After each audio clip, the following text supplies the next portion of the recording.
I talked in another video about how there's a 7-day waiting period for income benefits in Georgia workers' compensation.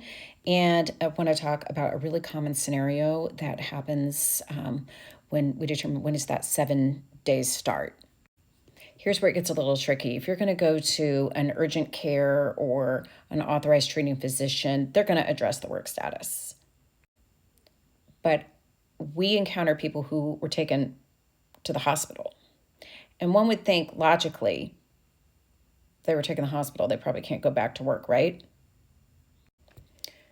Don't use logic in Georgia workers' comp. What will then happen is with the claim filed, it'll cycle through 3 adjusters before it finally settles on someone, and they'll have like 300 files or however many they have, and they won't get to it yet. So meanwhile, this person has been discharged from the hospital or the emergency room and is in a significant amount of pain and needs to have follow-up care. Well, guess what? Because Georgia makes no sense in Georgia workers' compensation, there's no expedited process for that. They have 30 days to give you a list of doctors. What? That makes no sense.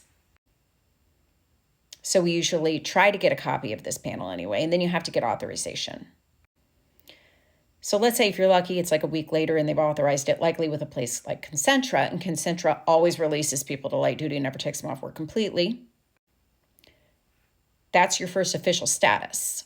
And a lot of times the adjusters will say that's when we're starting it. And technically the hospital probably didn't give you a work status. Now we can use your testimony later on to argue it, but that's going to be months and months down the road.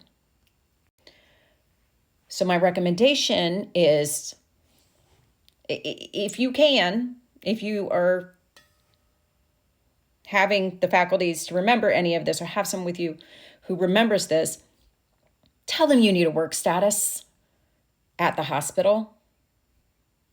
I know it's nonsense that you're the one who's injured, sitting there on a stretcher, and you have to remember this, but this is where we are.